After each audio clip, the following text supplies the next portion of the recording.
This is why you should watch out for the nice guy. When I was 20 years old, I moved from Washington to San Jose. I started working for a large retail company and met a coworker named Chris in passing. He was always friendly and smiling. You know, a nice guy. We would chat here and there, but we were acquaintances at best. One day, I came to the store on my day off to grab a few things. He approached me and began small talk, leading up to asking me what my plans were for the rest of the day. I told him I didn't have any, and he convinced me to take a day trip to San Francisco with him so he could show me the sights. I was hesitant at first, but decided to go because it was a beautiful day for an adventure. He offered to drive, so I left my car in the parking lot. The entire day was wonderful. We had great conversations, and I got to see a lot of new places. I thought I had made a new friend. However, the later it got, I felt myself wanting to go home. We started heading back at 10 p.m., but as soon as I got in the car, I felt an instant shift in energy. Chris wasn't talkative anymore, but I shrugged it off to him being tired. 15 minutes before we arrived back at the store, he asked me if I wanted to spend the night. I politely declined, but he kept insisting. After declining a few more times, his demeanor became aggressive. This is when I started to panic because I realized that he wasn't going to let me out of his car. Part 2. Why you should watch out for the nice guy. My mind was racing as I thought of how I could get out of this situation. I put my hand in my coat pocket and felt my keys. When we were a few minutes away from the store, he grabbed my arm and kept telling me, "It will be fine. I'll sleep on the couch and bring you to your car in the morning." My heart was racing, thinking of what he was going to do to me. His eyes had darkened and his smile had faded. His face was dead serious and it sent chills through me. Thinking fast, I replied, "Okay, I'll stay the night, but I need to grab a few things for my car. Is that okay?" He hesitated for a moment and then agreed. As he slowly pulled up to my car in the desolate parking lot, I jumped out before he could fully stop. I unlocked my car with the remote, jumped in and quickly locked it after me. That's when he jumped out and started banging against my window, trying to open the door. Shaking with adrenaline, I slammed my foot on the gas and almost ran him over. I went to my friend's house that night, but knew I would see him again. He approached me a few days later at work, putting his hand on my shoulder and asking me, "Are you okay? You left in a hurry the other night." I quickly jutted away, but he followed closely behind me. I lost him at some point and avoided him for the next month. One day I walked into the store to see him being escorted out by 2 officers in handcuffs. We never found out why he was arrested, and luckily I never saw him again. This is why you shouldn't play around with dark magic. When I was in high school, I started getting into witchcraft. It started with simple things like making myself feel better, charms, etc. I had a best friend who ignored me when she got into a relationship with her boyfriend. I was jealous of the relationship and I wanted my friend back. One day I did a spell to break them up. I didn't think much of it at first, but then a week later they actually broke up. When I saw that it worked, I became more confident and I wanted to dive deeper. I bought this really old ritual book from a sketchy website online. There was a spell in the book that was an incantation to summon the dead, and I was curious. I got a brass bowl and filled it with water, a pentagram, and a knife. The only thing I forgot was to protect myself with a salt line. I did the incantation, and to seal the spell, I had to cut my hand and spill my blood into the bowl. As the blood dropped into the bowl, I remember an overwhelming feeling of grief. Lastly, I poured the mixture on my chest. When I laid back, I felt a pressure on my chest as if someone was stepping on it. Then the lights flickered and I felt off. After a few minutes, nothing happened, so I thought the spell was a dud. I cleaned off and went to bed. However, all night, I felt like something was in the room with me. Things only went downhill from here.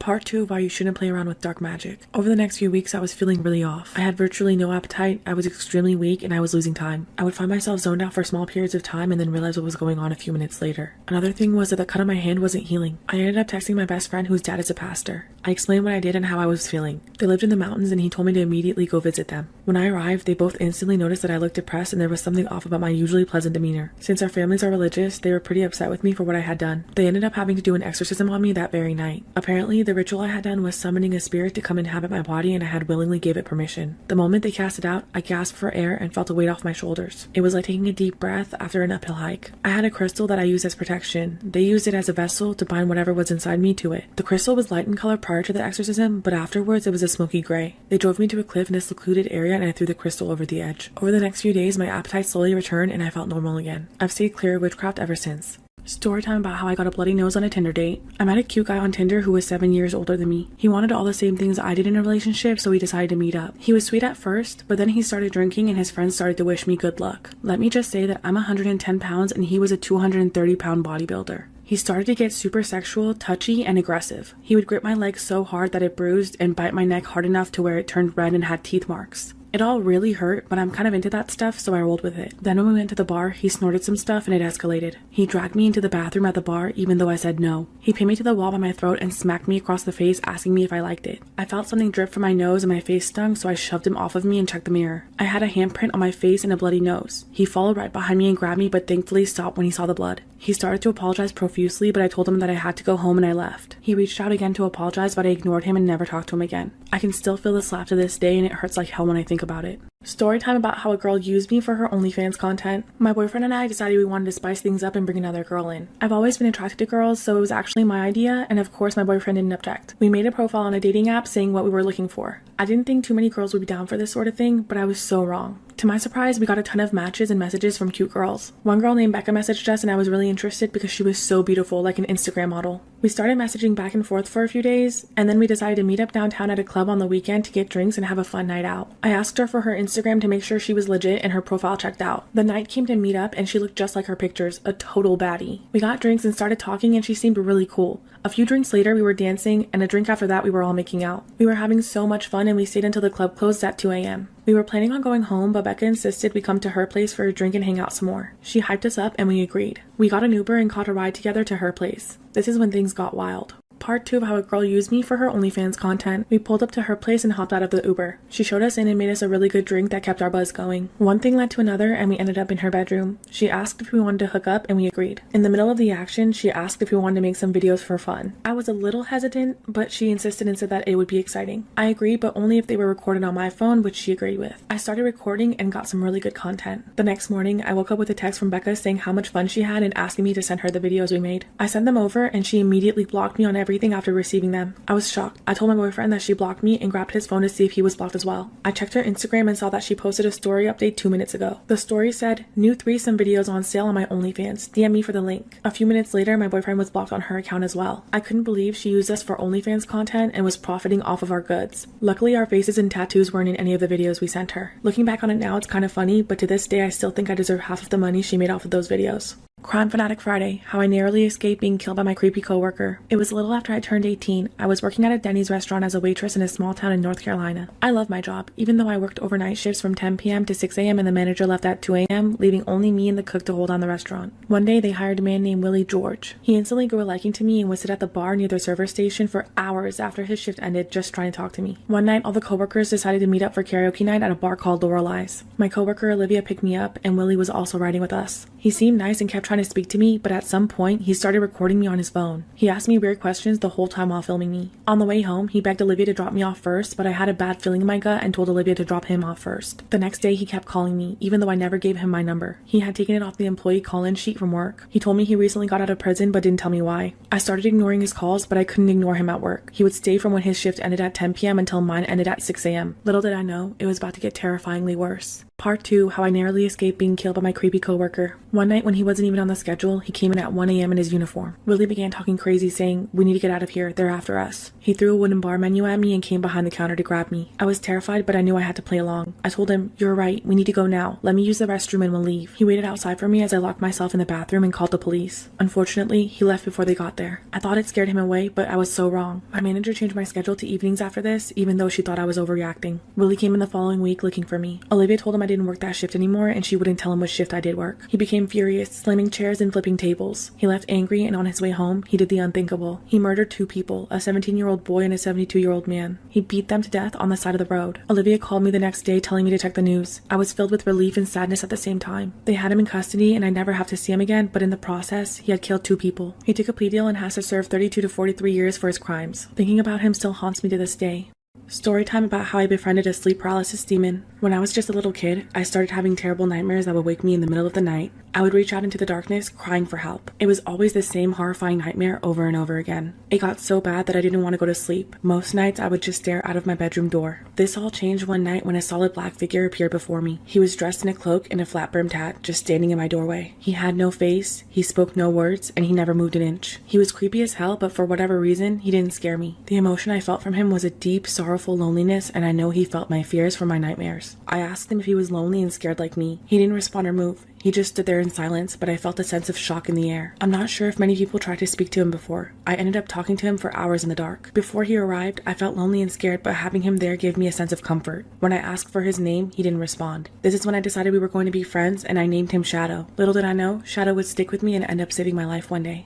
Part 2 of how I befriended a sleep paralysis demon. When I asked Shadow to be my friend, I felt his emotions shift from surprise to happiness. That night, when I closed my eyes, for the first time, I didn't have a single nightmare. On nights when I felt his presence, I always had good dreams or no dreams at all. I talked to him in my dreams or wake up from a nightmare to his arrival. He'd pull me away from my nightmares and stand forever silent as I spoke to him until I fell into a dreamless or happy sleep. As I grew older, he would protect me from more than just nightmares. When I was bullied in school, I'd hear my bullies speaking of their horrendous nightmares the next day. When I slept at a friend's house who also had night terrors, she she would sleep peacefully. She never knew why she slept so well when I was present. This has continued for 19 years. However, when I finally felt Shadow's touch, it saved my life. One night as I wandered to my boyfriend's, he followed close behind. As I approached the house, I saw a terrifying man creeping about. This person was dangerous, and as I walked closer, Shadow touched my shoulder and screamed. I felt Shadow's fear, and I heard his warning telling me to stay away. When my boyfriend saw me, he told me to never go near that man, and if he's ever around again, then I'd have to run. That man was carrying a gun that night, and Shadow protected me. Storytime about how I nearly got stabbed by my ex's sister. My ex asked me to move in with him and his sister in his hometown. She had just given birth and needed help around the house and help with her 6-month-old puppy, Marley. She never really cared for the dog and said once I moved, we could have the dog, so I moved. My boyfriend and I were the only ones who took care of Marley. We bought her food, took her out for walks and potty breaks, bathed her, everything. One day, we found out Marley could jump the fence and get out. My boyfriend and I decided to get her a new collar and tag in case she got lost. We obviously put our number on the tag since she was basically ours. The next day when we were at work, his sister was blowing up our phones. She was going ballistic about the dog tag and saying that if we didn't answer her soon, she'd abandon Marley. We rushed home as soon as we could and they got into an extremely heated argument the moment we stepped foot in the house. She was threatening and screaming at us all over a dog tag put on a dog that we solely paid for and took care of. She pulled out a baton which made my boyfriend lose it and smashed the glass bookshelf, yelling at her to knock it off and put it away. She then traded it for a very large kitchen knife and turned her focus to me. She called me vile names while she inched closer to me with the knife. She had me cornered and I was terrified. Part 2 of how I nearly got stabbed by my ex's sister. As she got closer, my boyfriend made sure to step in front of me while breaking more things and telling her off. I started videotaping and I called the cops. Once she saw that I had called the police and videotaped her, she put the knife away. However, she kept threatening us and swung on both of us. My boyfriend put her into a light headlock and held her down to get her to calm down while I screamed at him to let her go. This was all happening in front of her 4-year-old and the newborn baby. The kids were screaming and crying, the dog was scared, and I was scared. She threatened to put a hit on me for ruining her family. Luckily, their mom ended up arriving and splitting everything up. When the police came, we all got questioned separately. She was trying to get my boyfriend arrested for assaulting her since he had pinned her. Luckily, I showed them the videos and told them where she had put the weapons. With all the evidence against her, they realized that my boyfriend was just trying to protect us. Nothing came of it, but we weren't allowed to go back to the house without a police escort. We grabbed all of our belongings and moved to my parents' house, which was 5 hours away. Everyone except me got over it, but she never apologized and she gave the dog to her friend. I eventually broke up with that boyfriend because he had major anger issues and he was a cheater. I'm happy I never have to deal with them again. Storytime about how my roommate tried to steal my boyfriend. When I was 18, my parents told me that I had to move out. I found a really nice apartment that was pretty spacious, but I definitely couldn't make rent on my own. I put out an ad for a roommate and found a girl named Jenny who seemed really put together. When Jenny moved in, everything was fine. We got along well, but didn't overstep any boundaries. When the pandemic hit, my boyfriend started staying over more. Jenny didn't have a problem with this as we had plenty of room and didn't bother her. Over time, I started noticing little things Jenny would say and do. Whenever my boyfriend came over, she made it a point to wear as little clothing as possible, but when he wasn't there, she would be in full-on PJs. My boyfriend and I had date nights a couple times a week at home. She would invite herself to our date nights and solely focus on talking to my boyfriend the whole time, laughing a little too hard at his jokes. I'm not easily intimidated, so I didn't read much into it and didn't think that she'd ever actually try anything. One weekend when I was sleeping in, my boyfriend woke me up. He had gone for a jog and was making his post-workout smoothie in the kitchen, and that's when Jenny approached him. Apparently, she told him that he should stay and hang out with her when I went to work instead of leaving when I leave like he usually does. She only got more flirty with him from here. Part 2 of how my roommate tried to steal my boyfriend. My roommate Jenny continued passively flirting with him. One morning, she came into the kitchen wearing one of his t-shirts that we put in the wash the previous night. When I asked her about it, she said she didn't know that it was his and she found it in her laundry basket. She changed and threw the shirt at him with a smile. A few nights later, she sent him a picture on Instagram in her bra and immediately apologized saying she sent it to him on accident. He quickly sent me the screenshots of the messages. The final straw was when she tried to make a move on my boyfriend one night when I was running late from work. He was waiting for me in my room when she barged in intoxicated. She tried to straddle him and kiss him, but he quickly pushed her off. When I got home and confronted her, she flipped out and started cursing me out. She locked herself in her bedroom the rest of the night and wouldn't come out to talk to me. The next morning, I told her that she needed to move out. The following month, she did, but that didn't stop her from taking a final shot at my boyfriend. She messaged him on Instagram and asked him to come over to her new place. She said she would keep it a secret and would do anything he wanted. Obviously, he showed me and I posted the screenshots of her thirsty ass and tagged her. She got flooded with messages about being a homewrecker and she deleted her social media accounts. Luckily, I haven't heard from her since. Storytime about how I had to get a restraining order against my creepy neighbor. I found a good deal on a rental and moved into a new neighborhood. It seemed like a decent area and I was excited for a fresh start. My friend was helping me move my stuff into my new house when my neighbor noticed and came over to welcome me. He seemed nice and he even offered to help us unload the heavy furniture, which I accepted. A couple nights later, someone rang my doorbell and it was him. He brought me a plate of cookies and welcomed me to the neighborhood again. I thought he was just friendly and trying to be nice, but he kept doing things for me. Whenever he mowed his lawn, he would come over and mow mine as well without asking. I told him he didn't have to do that, but he insisted and said it wasn't any trouble. He brought me over food every few nights and always said he made extra and wanted to share. I wanted him to stop, so I told him that I was going on a strict diet and politely declined the next time he tried it. At this point, I could tell he was being overly friendly and it started getting weird. One morning, I came outside and he was washing my car. I asked him what he was doing and he replied that he just finished washing his and figured he'd do mine as well. I told him I appreciate it, but I didn't want my car washed and he shouldn't have done it without my permission. Unfortunately, things kept getting weirder from here. Part 2 of why I had to get a restraining order against my creepy neighbor. My new neighbor kept doing unwanted favors for me. Whenever I asked him to stop, he would just ignore me and do it anyway. It got creepy when I got a package in the mail that I didn't order. It was a new keyboard that I was talking about getting myself for Christmas in my live stream on Twitch a few nights prior. No one on my Twitch stream had my address. Upon further inspection, there was a note inside the box that said, "Here's that new keyboard you were talking about, from your neighbor Jim." I never told Jim about my Twitch account, and I had no clue he watched it, which led me to believe he'd been looking me up online. I was super creeped out at this point and was going to tell him to leave me alone for good the next time I saw him. The last straw was when I came home from work and this man was hanging up Christmas lights on my house for the holidays. I was shocked. I got out of the car and immediately went off on him. I threatened to call the police and get a restraining order on him if he didn't leave me alone. Apparently, he didn't get the message because he sent me flowers with an apology card the next day and tried to contact me on 3 social media platforms. I contacted the police when he wouldn't stop and filed for a civil harassment restraining order. After this, Jim stopped, but I still ended up moving a couple months later to get away from him. This is why you need a security system for your house. A few years ago, I was renting a house in Northern California. The neighborhood was just outside of the suburbs. It seemed like the perfect balance of having space and having nice neighbors close enough not to feel isolated. The area had no streetlights, so it was very dark at night, but it didn't bother me. I got home from work one evening in midwinter. It was a cloudy night, so pulling up, I only saw what my headlights and porch light illuminated. When I got out of my car, I caught a whiff of cigarette smoke. That was odd as I had never smelled that before around my house, but I didn't see anyone nearby, so I ignored it and went inside. I had just gotten off a shift with a few hours of overtime and I was exhausted. It wasn't even 7 yet, but I decided to call it an early night. I woke up sometime later when I heard a noise inside of my house. I wasn't immediately worried because my best friend had a spare key and would sometimes come over. However, he'd always text me and let me know, but when I checked my phone, there were no messages. I called out my friend's name. There were a few seconds of silence before I heard someone stomping as they ran through the bottom floor. I leapt out of bed and ran to the closet. They were already up the stairs by the time I opened the door and stepped inside. I was terrified. That's when I heard them thunder down my hallway. Part 2 of why you need a security system for your house. The house had 2 bedrooms on either hallway and a bathroom. The bedroom doors were closed, but the bathroom door was creaked open. I was so lucky in that moment because he sprinted to the bathroom. That gave me just enough time to open the attic access in my closet and pull myself up. As I lifted myself, I heard the person run towards my room. I had just pulled my feet inside when my bedroom door burst open. He walked in and stopped. When he didn't see me, he went and checked the other room, then came back and turned on the light. A moment later, he ripped open my closet door. After a few seconds, he stepped away and I heard a loud crash come from my room, followed by a scream of frustration and anger. Then he went downstairs. I had left my phone when I ran for the closet and wasn't sure I could climb down without him hearing. After some time, the noises stopped. I counted to 1,000, then climbed down to call the police. My bed had been flipped, furniture knocked over, and all my things destroyed. The only thing missing was a knife from my kitchen. The police found that the side door had been forced open by a crowbar. They also found cigarette butts and an empty tube used for drugs. They think he had been watching the house for a while. I installed some security on the house after this. I can't imagine what would have happened if he had come to my room first.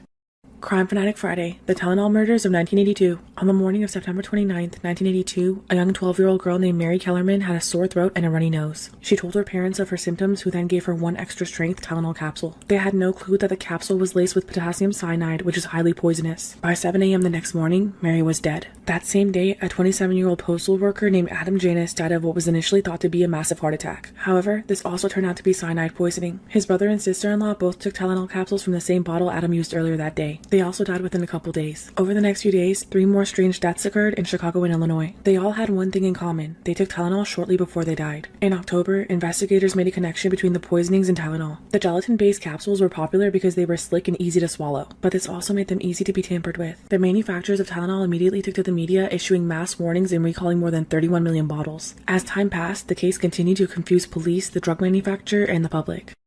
Crime Fanatic Friday, Part 2, the Tylenol murders of 1982. The manufacturers of Tylenol, Johnson & Johnson, put out a reward for anyone with information about these random murders. Tainted capsules were discovered in early October in stores, but luckily they hadn't been sold or consumed. The police gathered that someone had taken bottles off of the shelves of their local stores, laced them with poison, and then returned them to the shelves to be purchased by unknowing victims. Unfortunately, the perpetrators of these murders have never been found. Before this crisis, Tylenol controlled over 35% of the pain reliever market. Within a few weeks of the murders, it dropped to 8%. Johnson & Johnson developed a new tablet that was just coated in that slick gelatin. They also introduced a tamper-proof packaging that made it obvious if they had been opened. They invested $100 million, which in a year rebounded sales and secured their spot for the nation's favorite pain reliever. In 1983, Congress passed the Tylenol bill, which made it a federal offense to tamper with consumer products. Other manufacturers also made products that were tamper-proof after this disaster. The tragedies that that a courage can never be reversed, but they inspired a series of moves that made over-the-counter medications safer.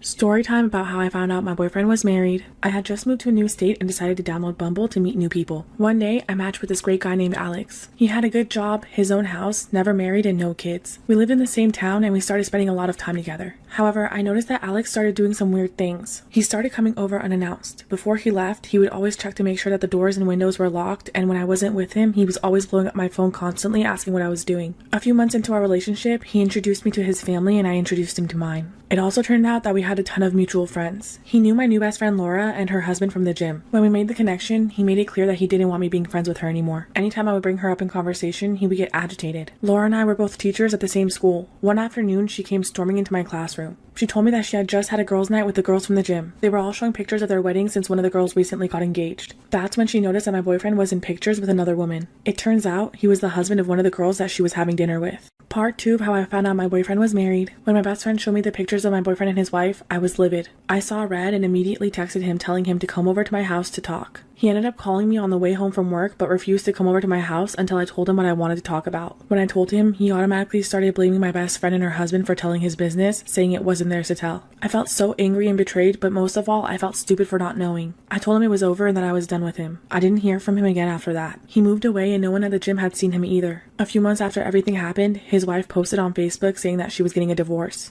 It turns out that he had beaten her up so badly that she ended up in the hospital. This abuse had apparently been going on for months. I felt that it was a blessing in disguise that I had gotten out of that relationship. Seeing how controlling he was within just a few months of dating, who knows what would have happened if I didn't find out and kept dating him. Luckily, I haven't seen or heard of him since 2018 and I hope that I never do.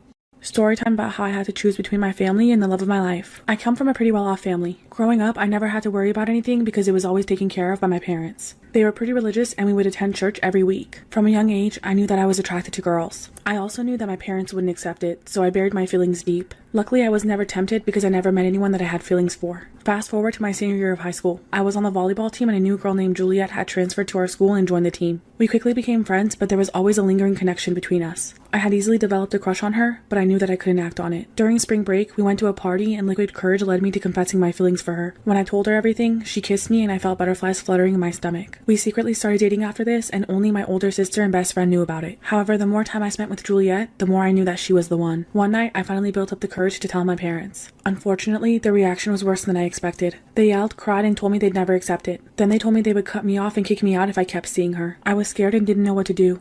Part 2 of how I had to choose between my family and the love of my life. After my parents gave me the ultimatum, I was terrified. The next day after school, I met up with Juliet with the intention of breaking things off. When I told her what happened, she comforted me and told me that it was okay. She said she understood it was an impossible choice and wouldn't blame me for choosing my family. She just wanted me to be happy and do what was best for me. Juliet loved me enough to let me go, even though I knew it was killing her. This was the deciding factor for me. As much as my parents loved me, they didn't accept me for who I am, but Juliet always had. While my parents were at work, we went to my house and packed my things. I called my older sister and she took me in with open arms.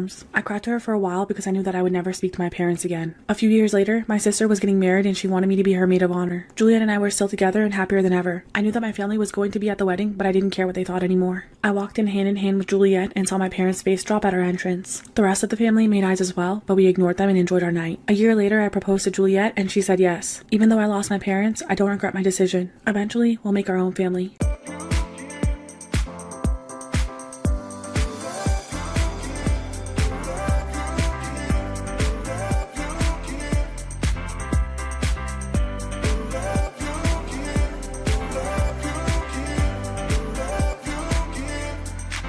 Makes me feel so fine,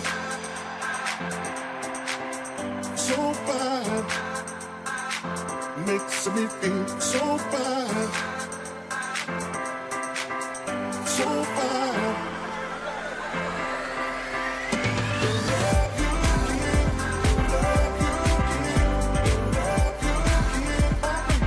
Makes me feel so. This is how I found out my childhood best friend was a ghost. I grew up with a girl named Katie Wells. I lived on a farm and Katie lived with an old woman named Irene in the next house over. Katie and Irene weren't related, but whenever I asked Katie about her, she would just change the subject. It seemed like they never got along because they never talked to each other. Katie seemed really sheltered and I thought it was because Irene wouldn't let her do much. Whenever I would talk about boys or a new celebrity crush I had or even a new popular TV show, she never knew what I was referring to. A while later, my mom ended up quitting her job and working from home, so she didn't take me to Katie's house to have Irene watch me anymore. I remember wanting to go over to see Katie and I asked my mom a few times, but she always said said no. I eventually made new friends and me and Katie grew apart. A couple years went by and I started to realize I never saw Katie around anymore. She used to talk about her dad Pat a lot, so I assumed she went to live with him. I saw Irene outside one day and I asked her how Katie was doing and where she'd been. However, she just looked at me like I was crazy. She told me that she had no idea who Katie was and that no one has ever lived with her. I told Irene about how we used to play together at her house and she gave me a weird look and asked me if I was feeling okay. This is when things got strange. Part 2 of how I found out my childhood best friend was a ghost. The more details I told Irene about Katie, the more she looked at me like I was mental. She assured me it was just me and her in the house when my mom would drop me off. I was shocked. I went home and asked my mom about Katie, and she gave me the same confused look Irene just gave me and told me she didn't know what I was talking about. I couldn't believe it. How was I the only one who remembered her? I was starting to think I was going insane. It even crossed my mind that maybe Katie was an imaginary friend that I made up when I was little. However, I vividly remember playing with her every time I went over. I thought about it for days and I couldn't get it out of my head. The mystery kept me up at night and I even dreamt about my old childhood friend. I decided to do some research on Irene's house and my heart sank to my stomach when I realized what happened. I discovered the first person to ever own the house was a man named Patrick Wells back in 1941. I tried to find anything I could on Katie, but nothing came up. I remember Katie talking about her dad Pat when I was younger. It finally made sense how she never knew about any recent events I would bring up and why her and Irene would never communicate. I realized that I was the only one who saw Katie because she wasn't alive. I had been playing with the spirit all that time growing up.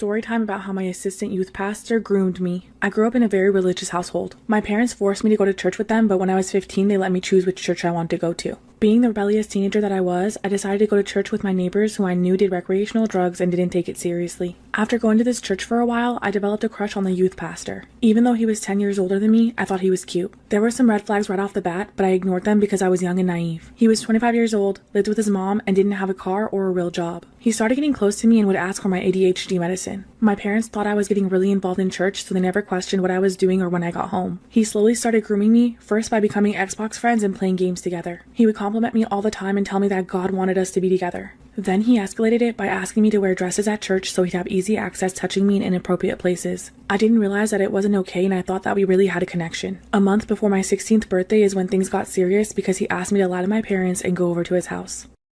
Part 2 of how my assistant youth pastor groomed me. I told my parents that I was at choir practice and I went over to his house. His kids were there while he forced me to go all the way. When I started to cry, he reassured me that God wanted this and it was okay. No one else knew about our relationship except my friend who was also my neighbor. A few weeks later, we were still dating and hanging out. This is when I found out his dad went to jail for touching his little sister. I guess the apple doesn't fall far from the tree. Eventually, 2 members of the church started noticing what was going on.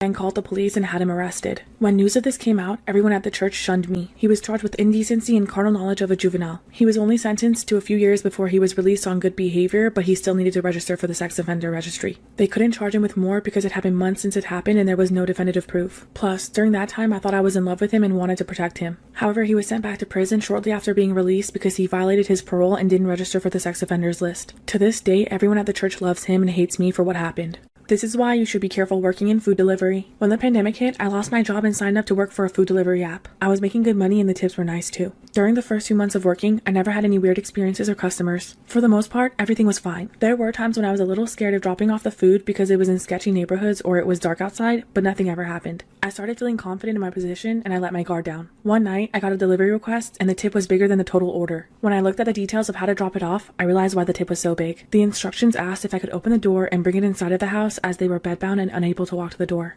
I knew I shouldn't do it. It was super against company policy, but I had an aunt who was bedbound and it hit a soft spot. When I opened the door of the house, I was hit with the most vile stench that's ever hit my nose. I looked around and called out to the customer. It was silent for a few seconds. Suddenly, someone croaked out, "I'm back here. Come on down." The voice came from a bedroom down the hallway that was pitch black. As I walked towards the room, my stomach was turning. I entered the room and put the order down, but I didn't see anyone. When I turned around to leave, suddenly a man appeared in front of me.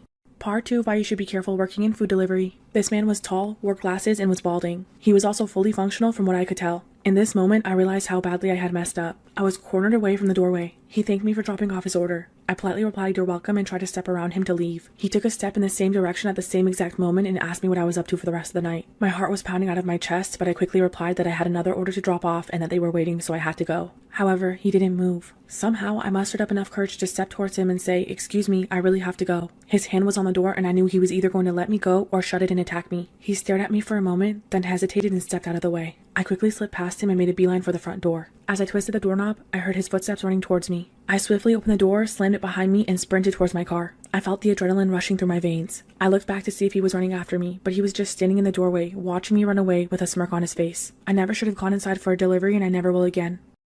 Crime Fanatic Friday, how my sister tried to kill me and my younger siblings. Growing up, my sister Stacy was never mean. She adored me and my siblings, and she was even like a mom to us since ours was mostly absent from our lives. We lived with my dad and grandma, who did their best to make sure that we had a good relationship with our half-siblings. My sister went to go live with our mom because she wanted a relationship with her. After this, I hardly ever saw her until one weekend when my grandma decided to let me go spend the weekend at my mom's. That weekend, my sister was crying out for help when she was beaten by my mom's boyfriend. She ran to my grandma's house, who lives over an hour away, but decided to come back. When she got back home, she was sick and throwing up blood. She asked my mom to take her to the ER, but my mom just shrugged it off and told her that she was being dramatic. This is when my mom decided to go out drinking with her boyfriend and force my sister to babysit me and my younger siblings. I was 5 years old and my siblings were 1, 2, and 4. My sister reached her breaking point and lost it. She completely trashed the trailer home and broke everything into pieces before turning her attention to us. She tied us up, gagged us with clothes, and duct tape over our mouths. This is when we heard gunshots followed by the smell of smoke before passing out.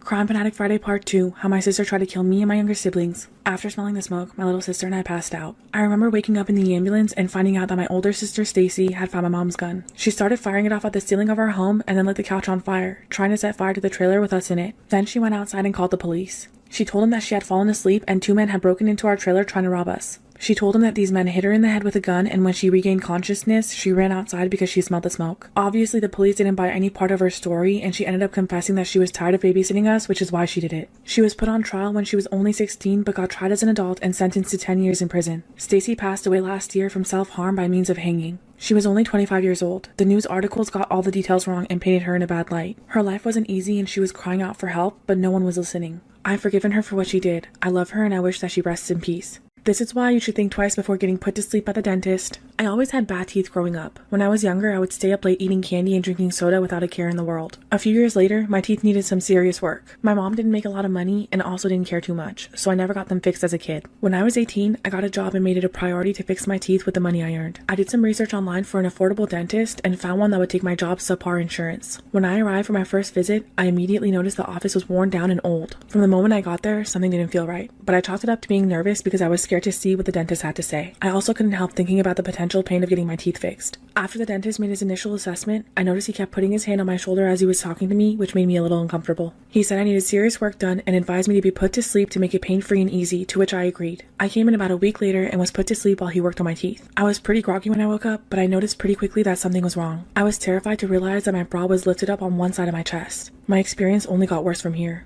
Part 2, why you should think twice before getting put to sleep at the dentist. A million things were going through my head when I woke up. I thought that maybe when I was groggy, I was moving around and my bra rode up on one side. I didn't want to believe that anything bad happened when I was put to sleep. I thought I was overthinking it and told myself that it sounded crazy, but it was lingering in the back of my mind. When I went back for my next appointment, I told my dentist that I wanted to stay awake. However, he kept arguing with me and trying to convince me to be put under again. I flat out told him that I was uncomfortable with being put to sleep for a second time and refused. He was annoyed and upset, which was a big red flag for me. I ended up just leaving and getting my work done somewhere else.